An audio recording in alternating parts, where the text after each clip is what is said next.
ان سے ہم نے درخواست کی تھی کہ ہمیں جو آپ نے وقت دیا اس سے پہلے کر دیں، کیونکہ لوگوں کے شوق بڑے بڑے ہوئے ہیں اور اتنی تیز بھوک اتنی تیز ہو گئی ہے کہ اب ان سے برداشت نہیں ہوتا، اور آئے دن خط ملتے ہیں کہ بس کرو، جلدی جلدی کرو اور جلدی کرو، کب تک انتظار کراؤ گے؟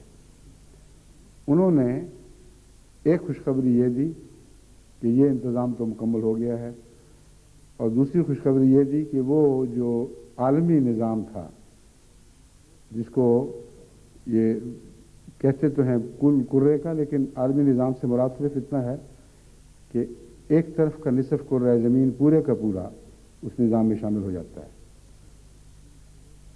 بس اس کی بھی ساتھ انہوں نے یہ خوشخبری دی اور کہا کہ مزید خوشخبری یہ ہے کہ آپ کو جو ہم نے آپ سے جو وعدہ کیا تھا کہ فلاں مہینے کی فلاں تاریخ کو یہ پروگرام شروع کریں گے، ہم مبارکباد پیش کرتے ہیں کہ غیر معمولی حالات میں ہمیں توفیق ملی ہے کہ ایک مہینہ پہلے شروع کر دیں گے۔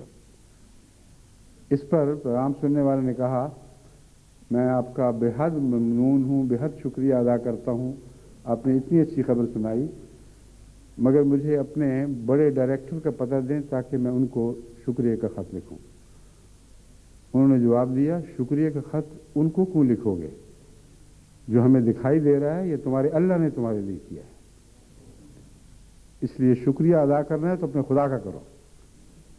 ایک عیسائی جس کو دنیا میں بظاہر مذہب میں کوئی دلچسپی نہیں ہے اور اس سے معمولی سا واسطہ جماعت کا ہے، وہ بار بار ایسے نشان دیکھ رہا ہے کہ اس کا دل یقین سے بھر گیا ہے کہ اللہ اس جماعت کے ساتھ ہے، بس اس کی طرف سے یہ پیغام اتنا پیارا لگا کہ میری آنکھیں جذبہ تشکر سے لبریز ہو گئی، دل تو تھا ہی، آنکھوں سے امڑنے لگا کہ اللہ کی شان دیکھیں، ایک عیسائی ڈائریکٹر امریکہ سے، جہاں احمدیت کا کوئی خاص تعارف بھی نہیں ہے، وہ اس موقع پر کہ ہم چاہتے ہیں اس کے بڑے ڈائریکٹر کا شکریہ ادا کریں، ہمیں بتا رہا ہے کہ ڈائریکٹر کی کوئی بات نہیں ہے، اپنے اللہ کا شکریہ ادا کرو جو تمہاری حمایت کر رہا ہے۔ غیر معمولی حالات میں یہ باتیں ہو رہی ہیں۔ بس آج ہی کے مبارک دن یہ خوشخبری بھی ہمیں ملی کہ خدا تعالیٰ دنیا کی آنکھیں کھول رہا ہے، ان کو دکھا رہا ہے، مگر جانے نہ جانے گل ہی نہ جانے، جن کو نظر آنا چاہیے ان کو نہیں دکھائی دے رہا، بالکل اندھے کے اندھے بنے بیٹھے ہیں۔ بس آج کے دن میں آپ کو نصیحت کرتا ہوں کہ اپنی قوم اور اپنے وطن کے لیے، وہ جو پاکستانی ہیں دنیا میں جہاں بھی بستے ہوں، پاکستان کی بقا کی خاطر ان کے لیے دعائیں کریں کہ اللہ تعالیٰ ان کی ہوش کی آنکھیں کھولیں، کیونکہ دن بدن یہ ملک اب ہلاکت ہی کی طرف بڑھ رہا ہے اور ان کو دکھائی نہیں دے رہا، ان کو پتہ نہیں لگ رہا کہ ہماری قوم کر کیا رہی ہے، اتنی مجرم ہو چکی ہے کہ نیکی عدل احسان کا تصور ہی اب اٹھ چکا ہے، اور بے حیائی کے ساتھ عام باتیں ہوتی ہیں، اس میں اخباروں میں چرچے ہوتے ہیں اور کسی کو کچھ فکر نہیں۔ قاری صاحب ہیں، قرآن کریم پڑھانے بچی آتی ہے، اس کو اغوا کر کے دوڑے پھرتے ہیں ادھر ادھر، اور واپس آ کے جب لوگ پوچھتے ہیں کہ جناب قاری صاحب یہ کیا ہوا، میں کہا بس شیطان غالب آ گئے تھی، اس بات تو کچھ بھی نہیں، کوئی ایسا بڑا واقعہ نہیں ہوا۔ یعنی ساری قوم پر ہی شیطان غالب آ رہا ہو تو وہاں ناموس رہے گی کیا؟ مگر اس دن کو میں اپنے ملک کے حالات کھولنے کے لیے استعمال نہیں کرنا چاہتا، وہ تو روز اخبار میں کھلتے ہی ہیں، وہ پردہ دری جو خدا کر رہا ہے اس میں کسی مزید انسانی کوشش کی ضرورت نہیں ہے۔ دن بدن پردہ دری ہو رہی ہے اور دن بدن پردہ پوشی بھی ہو رہی ہے، یہ بھی ایک خدا تعالیٰ کی جاری تقدیر ہے کہ کہیں ستاری کے پردے ڈالتا ہے، کہیں سے ستاری کے پردے اٹھا لیتا ہے، اور یہ آج جو میں نے آپ کے سامنے پڑھ کے سنائی، اس میں یہی مضمون بیان ہوا ہے، سرم و علانیتاً کا۔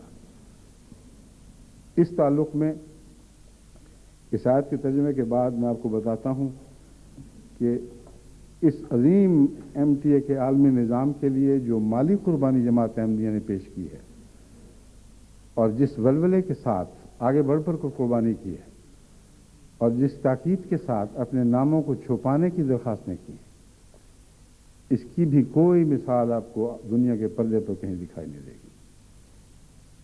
لوگ 10 روپے کا نوٹ دیتے ہیں تو اونچا کر کے دکھا کے دیتے ہیں، اور اگر کہیں کیمرہ ہو تو کیمرے کے سامنے اس کو کرتے ہیں کہ نظر آ جائے کہ اس نے 10 روپے کا نوٹ پھینکا۔ اور لاکھ لاکھ ڈالر دینے والے بڑی منت سے درخواست کرتے ہیں کہ کسی کو خبر نہ ہو، چندہ ادا کر دیں اور ہمیں مطلع کر دیں، بس یہی بہت کافی ہے، کسی کو پتہ نہ چلے کہ کس نے کیا دیا ہے۔ لاکھ لاکھ پاؤنڈ دینے والے دے کے چلے جاتے ہیں، مجھے ملتے ہیں، مجھ سے بھی ذکر نہیں کرتے کہ یہ رقم ہم نے دین کی خاطر پیش کی ہے اور ہم آپ کو بتا دیں کہ ادائیگی کر چکے ہیں۔ بعد میں جب باقاعدہ عام رپورٹ ملتی ہے تو میں دیکھ کر حیران رہ جاتا ہوں کہ ابھی کل پرسوں سے یہ لوگ مل کے گئے تھے، کوئی اشارتاً بھی ذکر نہیں کیا، اور کھاتوں میں دبی ہوئی یہ رپورٹ نظر آ گئی۔ یہ کیوں ہو رہا ہے؟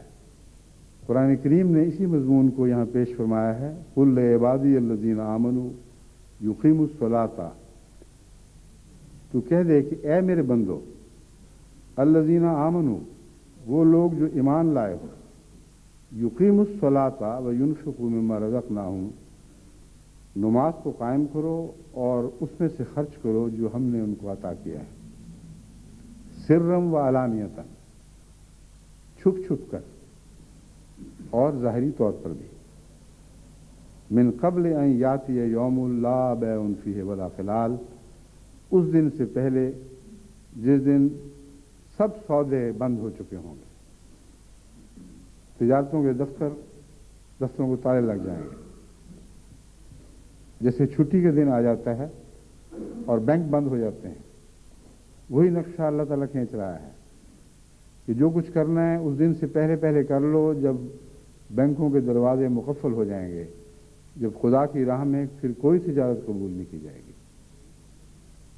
اور کیسے خرچ کرو؟ مخفی ہاتھ کے ساتھ بھی اور کھلم کھلا بھی، چھپ کر بھی اور علانیہ بھی۔ بس ایم ٹی اے کا نظام جو خاموش کہانی بتا رہا ہے، ایک یہ کہانی بھی ہے کہ آج بھی خدا کے وہ بندے ہیں اور کثرت کے ساتھ ہیں اور دنیا کے ہر خطے میں ہیں جنہوں نے اتنا بڑا مالی بوجھ اٹھایا ہے، مگر ایک آواز بلند نہیں کی کہ ہم ہیں جو یہ چندے دے رہے ہیں۔ ایک فہرست شائع نہیں ہوئی، ایک اعلان نہیں کیا گیا، اور اس کے باوجود مسلسل وعدے آتے چلے جاتے ہیں، قربانیاں پیش ہوتی چلی جاتی ہیں، عورتیں ہاتھوں سے زیور اتارتی ہیں، گلوں کے زیور نوچ پھینکتی ہیں اور خدا کی راہ میں پیش کرتی ہیں کہ ہمیں ان میں اب کوئی دلچسپی نہیں رہی، اور کوئی شور نہیں، کوئی مطالبہ نہیں، بلکہ تاکید ہے کہ خاموش رہیں۔ وجہ کیا ہے؟ وجہ یہ ہے کہ یہ بندے پیدا ہو گئے ہیں جن کے خدا نے اس قرآن کریم میں یہ خوشخبری دی تھی اور محمد رسول اللہ کو فرمایا تھا، اے محمد ان سے کہہ دے اے میرے بندو، یا عباد اللہ نہیں فرمایا، یا عبادی فرمایا ہے۔ حضرت مسیح موعود علیہ الصلوۃ والسلام نے اس کی عظیم تفسیر فرمائی، فرماتے ہیں حضرت صلی اللہ علیہ وآلہ وسلم کا ایک عجیب مرتبہ ہے، خدا کی کامل نمائندگی کا حق آپ کو دیا گیا، اور چونکہ تمام عبادت کے حق، تمام عبادت کے اسلوب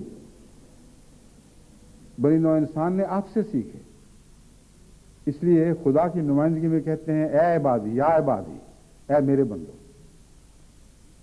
محمد مصطفیٰ کی سنت پر چل کر ان کے بندے بنو گے تو خدا کے بندے بنو گے، یہ اس میں پیغام ہے۔ اور دوسرا یہ پیغام بھی ہے کہ اگر میری غلامی اختیار کرتے ہو تو میں تو ایسا ہوں کہ خدا کی راہ میں سرم بھی خرچ کرتا ہوں، علانیہ بھی خرچ کرتا ہوں، دن کو بھی کرتا ہوں، رات کو بھی کرتا ہوں، مقصد اللہ ہے، اس کے سوا اور کوئی مقصد نہیں ہے۔ تم بھی اپنی قربانیوں کو یہی رنگ دے دو، پھر تم میرے عباد کہلاؤ گے۔ بس اس آیت کا مضمون آج سب دنیا پر حیرت انگیز صداقت کے ساتھ جماعت احمدیہ کی قربانی کی صورت میں پیش ہو رہا ہے۔ اب یہ ماضی کی باتیں نہیں رہیں، آج بھی محمد رسول اللہ کے ایسے عباد ہیں جو آپ کے نقش قدم پر چل کر وہ رنگ سیکھ گئے ہیں جو آپ کے رنگ تھے، آج بھی کروڑہا کی قربانیاں پیش کرنے والے ایسے خاموش ہیں کہ ان کی کوئی آواز نہیں سنائی دیتی، مگر سارے عالم میں اللہ اور محمد کی آوازیں سنائی دے رہی ہیں۔ یہ وہ قربانی کا رنگ ہے جو اسلام نے ہمیں سکھایا۔ بس اس سے زیادہ پیارا، اس سے زیادہ عظیم، اس سے زیادہ دائمی حسن والا مذہب اور کوئی دنیا میں نہیں ہے، جو ہر وقت ہر زمانے میں اپنے پھل دیتا ہے اور محض تاریخی قصوں کے طور پر اپنی عظمتیں بیان نہیں کرتا، مستقبل کے متعلق بھی بتاتا ہے کہ ایسا ہوگا، آخرین میں بھی ایسے لوگ پیدا ہوں گے اور ہو جاتے ہیں۔ اس مضمون کے تعلق میں آپ کو اب یہ بھی سمجھانا چاہتا ہوں کہ خدا کی خاطر خرچ کرنا اور خاموش رہنا یہ آتا کیسے ہے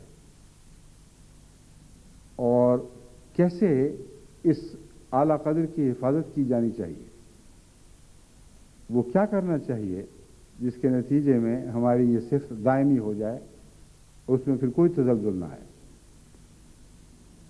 سوال یہ ہے کہ جب بھی کوئی انسان اپنے عزیز مال کو کسی بات پہ خرچ کرتا ہے تو کوئی مقصد اس کے پیش نظر ہوتا ہے۔ صرف پاگل ہے جو اسے پھینکتا ہے، ورنہ کوئی ادنا سودا کرتا ہے، کوئی اعلیٰ سودا کرتا ہے، کوئی کم قیمت لے لیتا ہے، کوئی زیادہ قیمت لے لیتا ہے، مگر قیمت کے بغیر انسان مال خرچ نہیں کرتا۔ ہاں، ایک قیمت ہے جو تحفے کا رنگ رکھتی ہے، وہ قیمت ہے جس میں محبت ملتی ہے اور کوئی مادی چیز ہاتھ نہیں بدلتی، ورنہ تجارتوں میں، ورنہ دوسرے سودوں میں ہمیشہ کوئی نہ کوئی مادی قدر ہے جو روپے خرچ کرنے کے بدلے میں ملتی ہے۔ آپ کہیں گے ٹیکس جب ہم دیتے ہیں تو کیا قدر ملتی ہے؟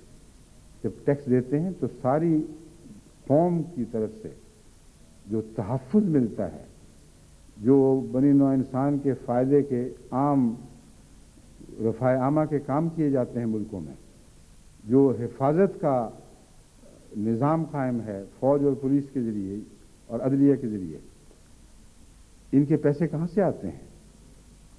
وہی جو ہم ٹیکس دیتے ہیں اس کی قیمت ہے۔ بس یہ وہم ہے کہ ہم بغیر قیمت کے اپنا روپیہ کہیں پھینک سکتے ہیں، سوائے ایک سودے کے جو محبت کا سودا ہے، جو عشق کا سودا ہے۔ اور اگر محبت اور عشق کا سودا خدا سے ہے تو پھر دنیا کو دکھانے کا کوئی تصور بھی ذہن میں نہیں آنا چاہیے، نہ آ سکتا ہے، کیونکہ وہ محبت کا تحفہ جو دنیا کو دکھا کر دیا جائے، جس کو پیش کیا جاتا ہے، اس کے ہاں قبول کے لائق ہی نہیں رہتا، اسے رد کر دیتا ہے، کیونکہ ایک ہی چیز کی آپ دو مختلف سمتوں سے قیمت وصول نہیں کر سکتے۔ جس کو بیچا ہے اس سے قیمت وصول کر سکتے ہیں، لیکن ارد گرد کھڑے ہوئے گاہکوں سے آپ اس کی قیمت وصول کر لیں اور بیچیں کسی اور کو، یہ ناممکن ہے۔ بس جب بھی آپ خدا کی راہ میں چندہ دیتے ہیں تو یاد رکھیں یہ چندہ اگر خدا کی خاطر اس کی محبت کی وجہ سے نہیں دیا جا رہا تو آپ کا مال ضائع ہو گیا۔ یہ ایک ایسا سودا ہے جو پاگل کا سودا ہے، اس نے روپیہ پھینکا اور اس کے بدلے میں اسے کوئی قدر بھی نصیب نہیں۔ اسی لیے قرآن کریم ایسے لوگوں کو سب سے زیادہ گھاٹا پانے والا بیان فرماتا ہے۔ بڑے بیوقوف لوگ ہیں جس کے منہ کی خاطر یہ قربانی کی، وہ منہ تو جیتا نہیں، اس منہ کا فیض تو پایا نہیں، اور دنیا کی نظر میں وہ مال دکھا کر ان سے کچھ بھی ان کو نہ ملا سوائے اس کے کہ یہ سمجھتا ہے کہ ہم قابل تعریف ہو گئے، مگر یہ بھول جاتا ہے کہ دکھاوا کرنے والا کبھی بھی قابل تعریف نہیں ہوتا۔ یہ عجیب بات ہے، خدا تعالیٰ نے ایک ایسا قانون بنا دیا ہے انسانی فطرت میں کہ دکھاوے کرنے والے کو کبھی بھی کوئی جزا نہیں ملتی، کیونکہ وہ لوگ جو دکھاوے کو دیکھتے ہیں دکھاوے کو سمجھتے بھی ہیں، اور جہاں دل میں یہ شک گزرا کہ کوئی دکھاوا کر رہا ہے، وہاں اس کی پہلی عزت، پہلی قدر و منزلت بھی دل سے اتر جاتی ہے، کچھ بھی باقی نہیں رہتا۔ وہ بیوقوفی میں سمجھ رہا ہے کہ میں نے اپنی بڑی شان کمائی ہے، آج میں نے لوگوں کو دکھا کر 1000 روپیہ خدا کی راہ میں پھینکا، اور لوگ جو ہیں وہ منہ دوسرے کر کے یا ہنستے ہیں یا حقارت سے دیکھ رہے ہوتے ہیں، یا گھروں میں جاتے ہیں تو کہتے ہیں بڑا بیوقوف آدمی ہے۔ یہ بھی کوئی طریقہ چندہ دینے کا؟ صاف نظر آ رہا تھا کہ ریاکاری ہے، دکھاوا ہے، دنیا کے کھیل ہیں، اس سے زیادہ کوئی بھی حقیقت نہیں۔ بس نہ دنیا کمائی جاتی ہے، نہ دین کمایا جاتا ہے، نہ انسان کی محبت جیتتا ہے ایسا شخص، نہ اللہ کی محبت حاصل کرتا ہے۔ نہ خدا ہی ملا، نہ وصال صنم، نہ ادھر کے رہے نہ ادھر کے رہے۔ یہ مصرع ہے جو ایسے لوگوں کے حال پر صادق آتا ہے۔ بس اللہ تعالیٰ بار بار قرآن کریم میں سرن کے ساتھ علانیہ کا بھی ذکر فرماتا ہے۔ سوال یہ ہے کہ اگر سرن ہی ضروری ہے اور اس قدر کی حفاظت کے لیے لازم ہے کہ ہم چھپا کر پیش کریں تاکہ ہمیں یقین رہے کہ خدا دیکھ رہا ہے اور یہی کافی ہے، اگر اس یقین سے ہمارے دل سرور سے بھر جاتے ہیں تو پھر ہمیں علانیہ کا حق ہے، ورنہ نہیں۔ اگر ہمارے مخفی ہاتھ کی قربانی ہمیں پوری لذت عطا نہیں کرتی بلکہ خلا سے محسوس کرتے ہیں، تو پھر اگر ہم نے علانیہ قربانی کی تو مخفی قربانی میں جتنا نیکی کا حصہ تھا وہ بھی ضائع ہو جائے گا، کیونکہ علانیہ پھر جیت جائے گا۔ وہ نیت کے اندر ایک بیماری کا کیڑا ہے جو بالآخر نیت کو کھا جاتا ہے۔ بس قرآن کریم نے سرن کو اس لیے پہلے رکھا ہے اور علانیہ کو اس لیے بعد رکھا ہے کہ یاد رکھو مخفی قربانی اصل ہے۔ خدا کی خاطر، صرف خدا کی خاطر قربانی کرو، کوئی اور دیکھے نہ دیکھے، تمہاری بلا سے کوڑی کا بھی فرق نہ پڑتا ہو۔ ہاں کبھی یہ فرق ضرور پڑ جائے کہ دیکھے تو تمہیں تکلیف محسوس ہو، کسی کو علم ہو تو تم بے چینی محسوس کرو۔ یہ سرن کی قربانی ہے، اور ایسی قربانی کرنے والوں کی علانیہ قربانی ہر خطرے سے محفوظ ہو جاتی ہے، بلکہ بعض زائد فائدے اپنے اندر رکھتی ہے۔ پھر ایسے لوگ جو کمزور ہیں، جن کو پتہ نہیں کہ لوگ بڑھ بڑھ کر کیسی قربانی کر رہے ہیں، ان کے اندر جو استباق کی روح ہے وہ بیدار نہیں ہوتی۔ علانیہ کے نتیجے میں دو باتیں پیدا ہو سکتی ہیں۔ اول، دکھاوے کی خاطر قربانیاں کرنا، اس کو تو خدا رد ہی کر چکا ہے۔ جب سرن کا ذکر پہلے کر دیا تو دکھاوے کا دور کا بھی تصور اس آیت کی طرف منسوب نہیں ہو سکتا۔ پھر علانیہ کا دوسرا فائدہ کیا ہوتا ہے؟ وہ یہ کہ ایک دوسرے سے نیکیوں میں بڑھنے کا جو حکم قرآن کریم نے دیا ہے، وہ حکم انسان کو جھنجھوڑ کے جگا دیتا ہے۔ انسان کہتا ہے میں تو غفلت میں پڑا رہا، میرا فلاں بھائی خدا کی راہ میں اتنا آگے بڑھ گیا، اس نے یہ قربانی پیش کر دی، وہ قربانی پیش کر دی۔ تو دکھاوے کی خاطر نہیں بلکہ اپنی سابقہ سستی اور غفلت کے ازالے کی خاطر ایسا شخص بیدار ہوتا ہے، اور اللہ تعالیٰ کے فضل سے کثرت کے ساتھ ایسے لوگ پیدا ہونے لگتے ہیں کہ جب وہ بیدار ہوتے ہیں تو پھر دکھاوے کی خاطر علانیہ قربانی سے بات شروع نہیں کرتے بلکہ مخفی قربانی کی طرف مائل ہوتے ہیں، اور مخفی قربانی میں لذت پاتے ہیں۔ یہ وہ لوگ ہیں جن کو پھر خدا بعد میں علانیہ کے بھی توفیق بخشتا ہے۔ مگر اگر اعلان ہی نہ ہو، اگر پتہ ہی نہ ہو کہ قوم میں کیسے کیسے قربانی کے مظاہرے ہو رہے ہیں، تو قوم کا ایک بڑا حصہ اپنی لا علمی اور غفلت میں سویا رہے گا، اور اسے خدا کی راہ میں قربانی پیش کرنے کی تحریک ہی نہیں ہوگی۔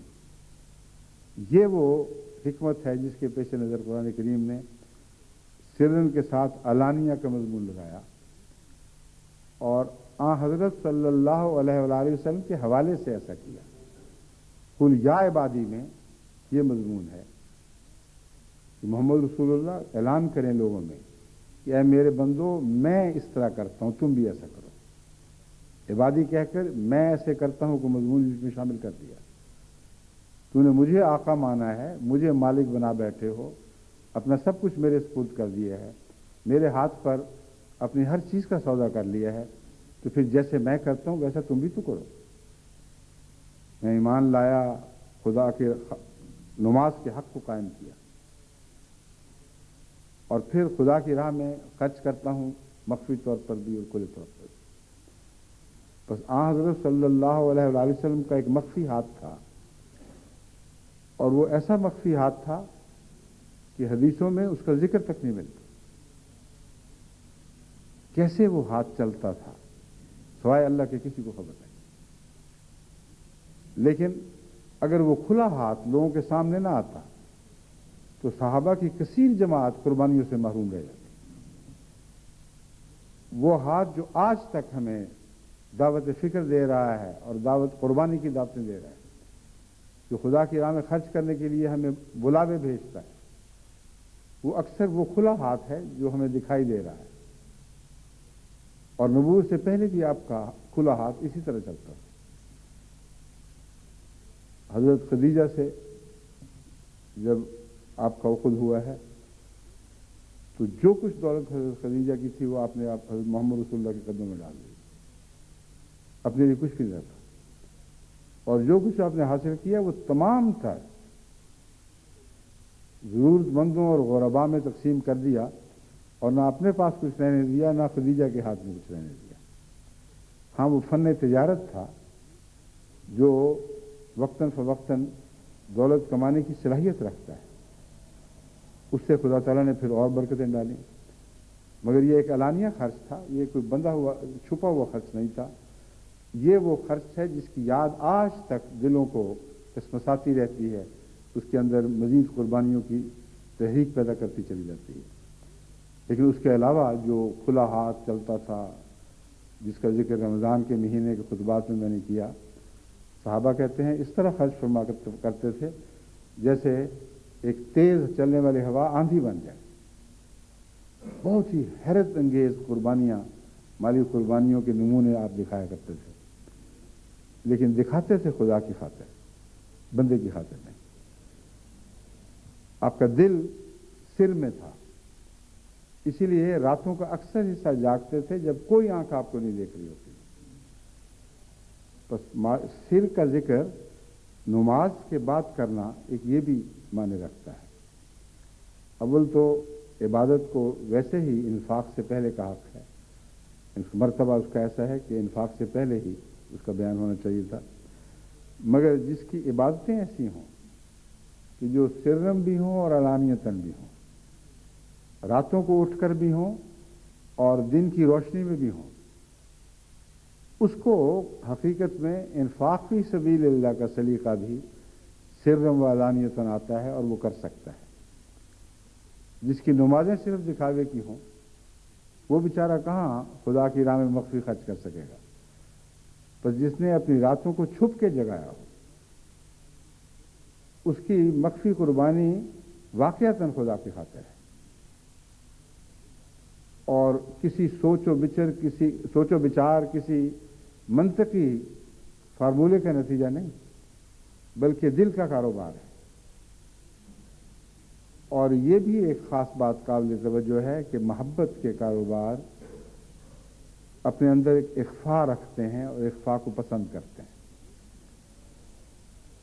بس ایسا تحفہ کسی کو دیا جائے کہ کسی دوسرے کو کانوں کان خبر نہ ہو اور اس کی رضا انسان جیت جائے اور کسی کو پتہ ہی نہ ہو کہ کیسے جیتی گئی، یہ محبت ہی کا کرشمہ ہے، اس کے بغیر ہو نہیں سکتا۔ بس یہ وہ بات ہے جو میں آج آپ کو سمجھانا چاہتا ہوں، دل نشین کروانا چاہتا ہوں، اس کو کبھی نہ بھولیں، ورنہ یہ ہمارے اطوار، یہ اعلیٰ نمونے ہیں جو خدا نے ہمیں عطا کیے ہیں، یہ رفتہ رفتہ ہمارے ہاتھوں سے ضائع ہو جائیں گے۔ جو بھی مالی قربانی کرتے ہیں اللہ کی محبت کے نتیجے میں کریں، محض ذمہ داری ادا کرنے کی خاطر نہیں یا محض ثواب حاصل کرنے کی خاطر نہیں۔ ایک انفاق فی سبیل اللہ ثواب کی خاطر بھی ہوتا ہے، اس انفاق فی سبیل اللہ کو اللہ تعالیٰ تجارت کہہ کر بیان فرماتا ہے، حل ادلکم علی تجارت تنجیکم من عذاب علیم۔ وہ تجارت کے سودے ہیں جس میں یہ سودا ہے کہ عذاب علیم سے بچایا جائے، اور اس میں انسان غور کرتا ہے، فکر کرتا ہے، کہتا ہے دیکھو خدا کی خاطر قربانی کا وقت ہے، میرے گناہ بخشے جائیں گے، میری کمزوریاں دور ہوں گی. کئی قسم کے ایسے ذہن میں مفادات رکھتا ہے جن کو اپنی قربانی سے وابستہ کرتا ہے. یہ ہے تو تجارت ہی، مگر مقبول تجارت ہے. وہ تجارت ہے جسے اللہ محبت کی نظر سے دیکھتا ہے. مگر جس سودے کی بات میں کر رہا ہوں وہ خالصتاً محبت کا سودا ہے. جیسے مائیں اپنے بچوں کے لیے کرتی ہیں، بلکہ اس سے بھی بڑھ کر بعض عاشق اپنے محبوبوں کے لیے کرتے ہیں. ان کو کوڑی کی بھی پرواہ نہیں ہوتی کہ دنیا میں کسی کو علم ہوا یا کہ نہیں ہوا. ہاں یہ فکر ہوتا ہے کسی اور کو علم نہ ہو جائے. بس یہ محبت کا سودا ہے جو خدا سے کریں تو پھر آپ کو سرن قربانی کا لطف عطا ہوگا. اور یہ لطف آپ کو ہمیشہ کے لیے ایسی قربانی کا ایڈکٹ کر دے گا، اس کا ایسا عادی بنا دے گا کہ اس نشے سے پھر آپ کا چھٹکارا مشکل ہو جائے گا. بس خدا کے لیے جو کچھ بھی کریں اس کی محبت میں کریں. اور اگر محبت کے جذبہ اس وقت موجزن نہیں ہوتا تو فکر کریں کہ آپ کی قربانی کو دوام کیسے ملے گا. اس کے لیے ایک دعا ہے جو حضرت صلی اللہ علیہ وآلہ وسلم نے ہمیں سکھائی ہے، اسے آپ کو ہمیشہ پیش نظر رکھنا چاہیے. عربی زبان میں تو سب کے لیے بلکہ اکثر کے لیے یاد کرنا مشکل ہے، مگر مضمون اس کا اتنا سادہ سا پیارا سا ہے کہ ہر شخص کو اپنی زبان میں وہ آسانی سے یاد ہو سکتی ہے. اور وہ یہ ہے کہ اے خدا مجھے اپنی محبت عطا کر. ان لوگوں کی محبت عطا کر جن کی محبت مجھے تیری طرف لے جائے. ان لوگوں کی محبت عطا کر جن سے تو محبت کرتا ہے. ان چیزوں کی محبت عطا کر جو مجھے تیری محبت کی طرف کھینچ لے جائیں. اور ایسی محبت عطا کر کہ شدید پیاسے کو ٹھنڈے پانی سے جو لطف آتا ہے مجھے اس سے زیادہ تیری محبت میں لطف آنے لگے. یہ دعا اگر آپ کریں گے تو وہ چیز جو بظاہر ہمارے ہاتھ میں نہیں، ہمارے بس میں نہیں ہے، وہ ممکن ہو جاتی ہے. پھر انسان ایک نئی زندگی میں داخل ہوتا ہے. ایسا شخص جو مذہب پر محبت کے نتیجے میں عمل کرتا ہے وہی ہے جو بقا اختیار کر جاتا ہے. وہ اس دنیا میں رہتے ہوئے بھی دوسری دنیا کا انسان بن جاتا ہے اور اسے کوئی خطرہ نہیں. اسی لیے خدا تعالیٰ نے ایسے لوگوں کا ذکر الا ان اولیاء اللہ کر کے فرمایا ہے. لا خوف علیہم ولا هم یحزنون. کچھ لوگ ہیں جو خدا کی خاطر استقامت دکھاتے ہیں، ان کا ذکر الگ فرمایا ہے. وہاں بھی لا خوف و لا حزن کی بات ہے، مگر اس آیت کی شان ہی الگ ہے. فرماتا ہے الا ان اولیاء اللہ لا خوف علیہم ولا هم یحزنون. خبردار سنو، جو اللہ کے دوست بن جاتے ہیں ان کو کوئی غم نہیں، کوئی حزن نہیں، تو ان سب باتوں سے بالا ہو جاتے ہیں. بس محبت کی قربانی سے بہتر کوئی دنیا میں قربانی نہیں. سب سے محفوظ قربانی یہ ہے، اور یہی وہ قربانی ہے جو اس دنیا سے اس دنیا میں منتقل ہونے کا اول حق رکھتی ہے. اسی لیے فرمایا کہ وہ دن آنے والا ہے جب کہ یہ دفتر بند ہو جائیں گے. جو قربانیوں کے سلسلے یہ خدا کی خاطر خرچ کرنا چند روزہ زندگی کے لیے ہے، اس کے بعد یہ سب سلسلے ختم ہے. اس سے پہلے پہلے کر لو اور خدا کو راضی کر لو. خدا سے وہ محبت کے سودے کرو جو پھر ہمیشہ ہمیشہ تمہارے کام آئیں گے. کوئی دنیا کا کھاتا اس دنیا میں تبدیل نہیں ہو سکتا، مگر یہ کھاتا جس کا قرآن کریم ذکر فرما رہا ہے ضرور تبدیل ہوگا. بس اس نقطۂ نظر سے جب آپ خدا کی راہ میں خرچ کرتے ہیں تو وہ خرچ کرنا ایک عجیب لطف پیدا کرتا ہے. اس خرچ میں قطعاً ذرہ بھی دل پر بوجھ نہیں پڑتا، بلکہ حیرت انگیز سرور پیدا ہوتا ہے اور انسان اس دنیا میں دوام کے لمحات حاصل کر لیتا ہے. اسے عزل کا مزہ آنے لگتا ہے کہ عزل ہوتی کیا ہے. وہ لطف جو خدا کی محبت کے نتیجے میں پیدا ہوتا ہے اس کے اندر ایک عزلیت پائی جاتی ہے.